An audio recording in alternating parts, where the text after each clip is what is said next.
problem at a time when the Saudis are reaching the end of the brothers and are going to have to confront the question of going to the next generation. I ask the quorum call be suspended.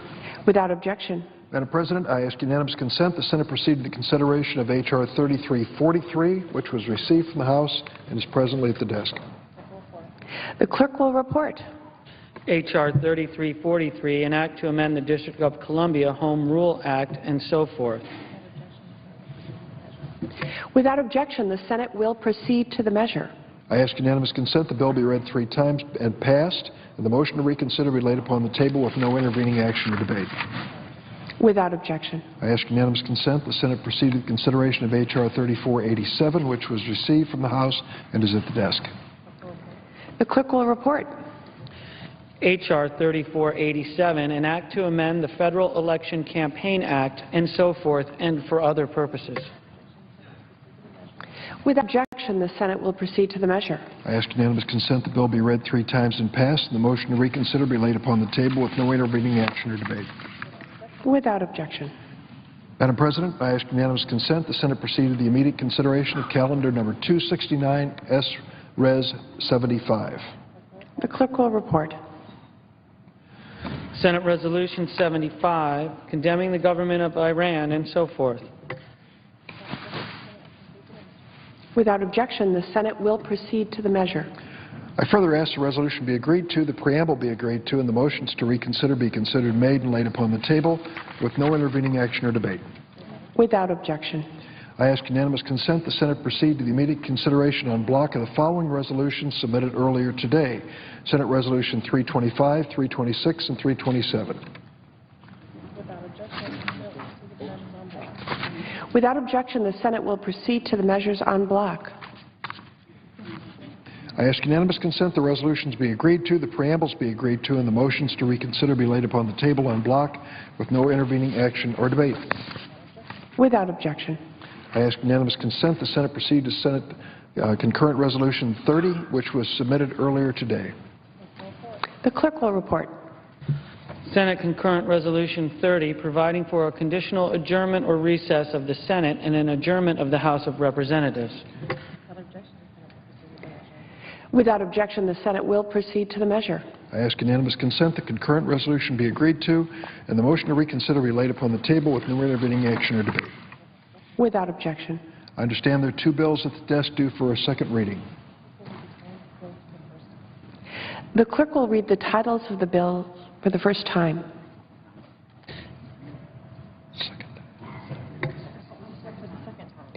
The clerk will read the titles of the bills for the second time. S. 1859, a bill to amend the Internal Revenue Code of 1986 and so forth and for other purposes.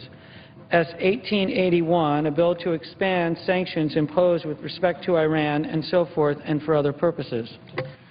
Madam President, I'd object to any further proceedings with respect to these bills en bloc. Objection is heard. I understand, the bills will be placed on the calendar. Madam President, I understand there's a bill at the desk, and I ask for its first reading. The clerk will read the title of the bill for the first time. H.R. 2019, an act to eliminate taxpayer financing of political party conventions and so forth and for other purposes. I now ask for a second reading, and in order to place the bill on the calendar under the provisions of Rule 14, I object to my own request. Objection is heard. The bill will be read for the second time on the next legislative day. Madam President, I ask unanimous consent that the following items be indefinitely postponed: House Concurrent Resolution 72 and House Resolution 219. Without objection. Madam President, I ask unanimous consent that during the adjournment or recess of the Senate from Friday, December 20th through Monday, January 6th, the Majority Leader and Senators Warner and Rockefeller be authorized to sign duly enrolled bills or joint resolutions. Without objection. Madam President, as I mentioned earlier today, I spoke with Majority Leader Reid this morning. He sounds hale and hearty and anxious to get home and then back to work. We look forward to that happening when he returns to this desk early in the next new year, 2014. Madam President, there are many traditions around this holiday season that I cherish. But I must confess that the tradition of spending Christmas Eve or New Year's Eve on the floor of the Senate is not one of those traditions. Happily, this year we won't be repeating that practice from previous years. We're leaving here shortly. Some have already left to spend holidays at home with family. As we close this first session of the 113th Congress, I want to personally thank our Majority Leader, Senator Harry Reid, and let me add his wife, Landra, for their leadership and their resolve that have helped to make this Senate work. I also want to thank the Minority Leader, Senator Mitch McConnell. Though we may disagree on many issues and have our debates on the floor of the Senate, I have a great respect for my colleagues and particularly their leader, Senator McConnell. We all know that we can't do this work alone. It takes a lot of dedicated people to keep the United States Senate functioning. On behalf of Leader Reid, I would like to acknowledge and thank the Senate parliamentarians and clerical staff and the doorkeepers. I also want to thank the cloakroom staff, the members of our floor staff who put in longer than usual hours these past few weeks, and all of the Senate staffers, Democrat and Republican. I want to thank the Capitol Police officers for keeping us safe. We have to remember they risk their lives every day for us and all the people who work and visit this great Capitol. A special thanks to our Senate pages. We ask a lot of them, long hours for a lot of young people. We know that their work, we want them to know that their work is greatly appreciated. We wish them the best of luck. They'll be coming in January to finish up their current assignment as pages. I hope they have a great time at home with their families, and maybe someday they'll return here, maybe as senators themselves.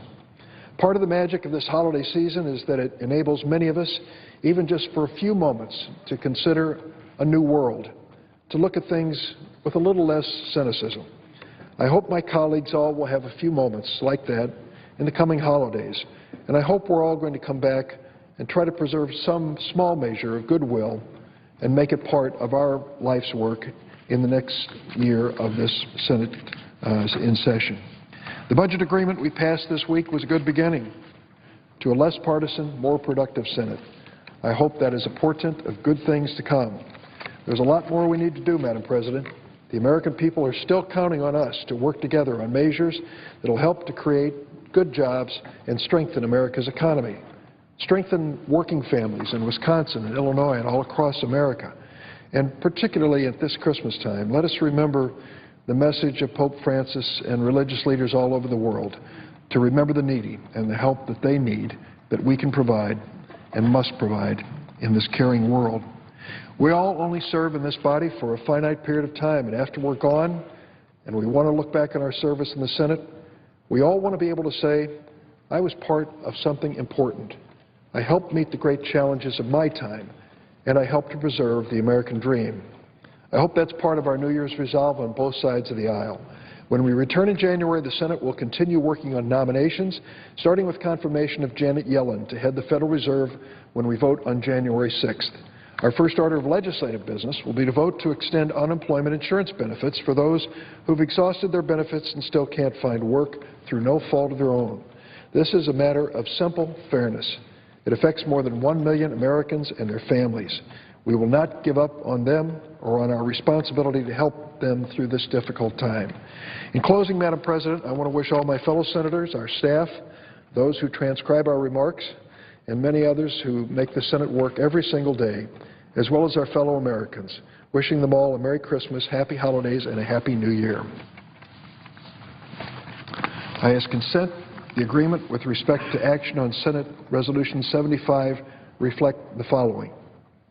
I further ask that the committee reported amendment to the resolution be agreed to, the resolution as amended be agreed to, the committee reported amendment to the preamble be agreed to, preamble as amendment be agreed to, and the motions to reconsider be considered made and laid upon the table with no intervening action or debate. Without objection. I ask unanimous consent when the Senate completes its business today and adjourn and convene for pro forma sessions only with no business conducted on the following dates and times, and that following each pro forma session, the Senate adjourn until the next pro forma session unless the Senate receives a message from the House that it has adopted Senate Concurrent Resolution 30, the adjournment resolution, Tuesday, December 24th at 12 noon, Friday, December 27th at 12 noon, Tuesday, December 31st at 12 noon, and Friday, January 3rd at 11:45 a.m. And that when the Senate adjourns on Friday, January 3rd, 2014, it stand adjourned until 2 p.m. on Monday, January 6th, 2014.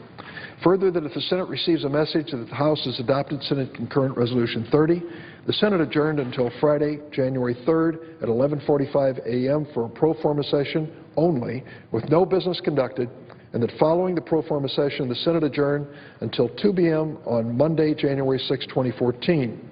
That on Monday, January 6, 2014, following the prayer and the Pledge of Allegiance, the morning hour be deemed expired, the Journal of Proceedings be approved to date, and the time for the two leaders be reserved for their use later in the day. And that following any leader remarks, the Senate resume consideration of the motion to proceed to S. 1845, the unemployment insurance extension, with senators permitted to speak for up to 10 minutes each. Further, that at 3 p.m., the Senate proceed to executive session to resume consideration of Executive Calendar number 452, the nomination of Janet Yellen to be Chairman of the Federal Reserve System with the time until 5:30 p.m., equally divided and controlled in the usual form prior to the vote on the confirmation of the Yellen nomination.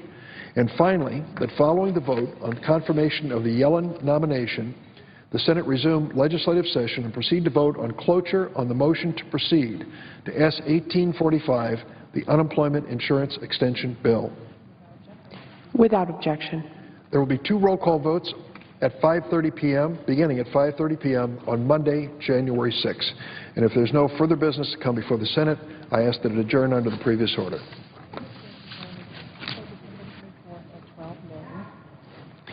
The Senate stands adjourned until Tuesday, December 24th at 12 noon, unless the Senate receives a message that the House has adopted S-Con Res 30, in which the Senate stands adjourned until Friday, January 3rd, 2014, at 11:45 a.m. The Senate wrapping up their work for the year, focusing all their attention today on executive nominations. They voted to confirm Alejandro Mayorkas to be the Deputy Director of Homeland Security,